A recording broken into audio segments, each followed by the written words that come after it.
കേരളത്തിലെ ഏറ്റവും മികച്ച സാംസ്കാരിക തനിമ നിലനിർത്തുന്ന മണ്ഡലമാണ് എറണാകുളം ജില്ലയിലെ തൃപ്പൂണിത്തുറ. ഇപ്പോൾ 1000ഓളം വോട്ടുകൾക്ക് മാത്രം കോൺഗ്രസിന്റെ പ്രഗത്ഭനായ നേതാവ് കെ ബാബുവിന്റെ കയ്യിലുള്ള ആ മണ്ഡലത്തിൽ അതിനു മുൻപ് ജയിച്ചത് CPMലെ M സ്വരാജായിരുന്നു. എപ്പോഴും തീപാറുന്ന മത്സരങ്ങൾക്ക് വേദിയാകുന്ന ആ മണ്ഡലത്തിൽ ആരോഗ്യ കാരണങ്ങളാൽ മാറി നിൽക്കാൻ കെ ബാബു സാധ്യതയേറിയതിനാൽ അവിടെ കരുത്തനായ ഒരു സ്ഥാനാർത്ഥിയെ തന്നെ വേണ്ടിവരും കോൺഗ്രസിന്. സ്ഥാനാർത്ഥിയാകാൻ ഒരുപാട് പേരുണ്ടെങ്കിലും ഒരു പരീക്ഷണത്തിന് മുതിരാതെ പ്രസിദ്ധനായ ഒരു മുഖത്തെ തന്നെ അവതരിപ്പിക്കേണ്ടി വരും പാർട്ടിക്ക്. അവിടെയാണ് സിനിമാ നടൻ രമേശ് പിഷാരടിയുടെ സാന്നിധ്യം പാർട്ടിക്ക് ആവശ്യമായി വരുന്നത്. മണ്ഡലത്തിലെ തന്നെ താമസക്കാരനായ പിഷാരടി സുപരിചിതനാണ്. അതോടൊപ്പം തന്നെ കോൺഗ്രസിന്റെ തലയിടപ്പുള്ള താരപ്രചാരകൻ കൂടിയാണ് അദ്ദേഹം.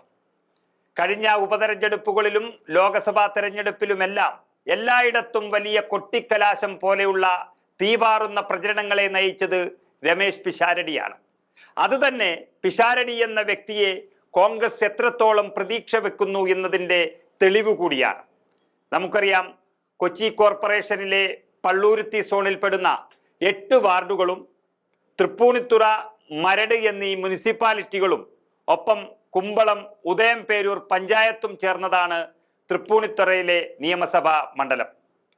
1967 രൂപീകൃതമായ തൃപ്പൂണിത്തുറയിൽ 5 തവണ CPMും 7 തവണ കോൺഗ്രസും 1 തവണ NDPയുടെ KGR കർത്തയും തെരഞ്ഞെടുക്കപ്പെട്ടിരുന്നു. അതിൽ തന്നെ ഏറ്റവും പ്രധാനം 1991 മുതൽ 2011 വരെ തുടർച്ചയായി 5 തവണ ഈ മണ്ഡലത്തിൽ ജയിച്ച കെ ബാബുവിന്റെ ജനസമ്മതിയാണ്.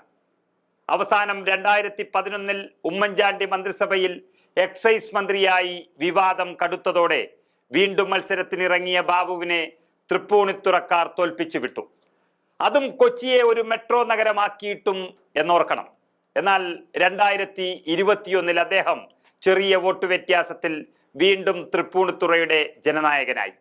ഏകദേശം 2 ലക്ഷത്തോളം വോട്ടർമാരുള്ള ആ മണ്ഡലത്തിൽ അവസാന 2 തവണയും 2 മുന്നണിയിൽപ്പെടുന്ന സ്ഥാനാർത്ഥികൾ മാറി മാറി 1000 വോട്ടുകൾക്ക് ജയിക്കുമ്പോൾ തന്നെ അറിയാം ആ മണ്ഡലത്തിന്റെ പോരാട്ടത്തിന്റെ വീറും വാശിയും എത്രത്തോളമുണ്ട് എന്നത്. അതുകൊണ്ട് തന്നെ ഈ അഭിമാന മണ്ഡലത്തിൽ അതിശക്തമായ ഒരു പോരാട്ടം നടത്തി അത് നിലനിർത്തുക എന്നുള്ളത് ബാബുവിന് പോലും അസാധ്യമായിരിക്കുന്ന ഒരു സാഹചര്യത്തിലാണ് രമേശ് പിഷാരടിയെ അവിടത്തേക്ക് പരിഗണിക്കുന്നത് എന്നാണ് അറിയുന്നത്. വോട്ടർമാർ അവിടെ വളരെ പ്രബുദ്ധരാണ്. കെ ബാബുവിന്റെ അസാന്നിധ്യത്തിൽ മുൻ ജില്ലാ പഞ്ചായത്ത് അധ്യക്ഷ ആസാ സനിൽ, അതുപോലെ പാർട്ടിയുടെ ചാനൽ മുഖമായ രാജു പി നായർ, KPCCയുടെ നേതാവ് IK രാജു തുടങ്ങിയ പേരുകളെല്ലാം അവിടെ പറഞ്ഞു കേൾക്കുന്നുണ്ടെങ്കിലും ഞാനിന്മേൽ കളിയാണ് തൃപ്പൂണിത്തുറയിൽ എന്നുള്ളത് കൊണ്ട് തന്നെ മലയാളി മനസ്സിനെ നർമ്മം കൊണ്ട് പൊതിയുന്ന കലാകാരൻ തൃപ്പൂണിത്തുറക്കാരനായ രമേശ് പിഷാരടിയെ തന്നെ പരിഗണിക്കാനാണ് സാധ്യതയേറെ. അദ്ദേഹം ഇതുവരെ അതിന് സമ്മതിച്ചിട്ടില്ല എങ്കിലും പൂർണ്ണത്രയേശന്റെ മണ്ണിൽ പുത്തനംഗം കുറിക്കാൻ പാർട്ടി പറഞ്ഞാൽ അതിന് കേൾക്കാതിരിക്കാൻ കഴിയില്ല പിഷാരടിക്ക്.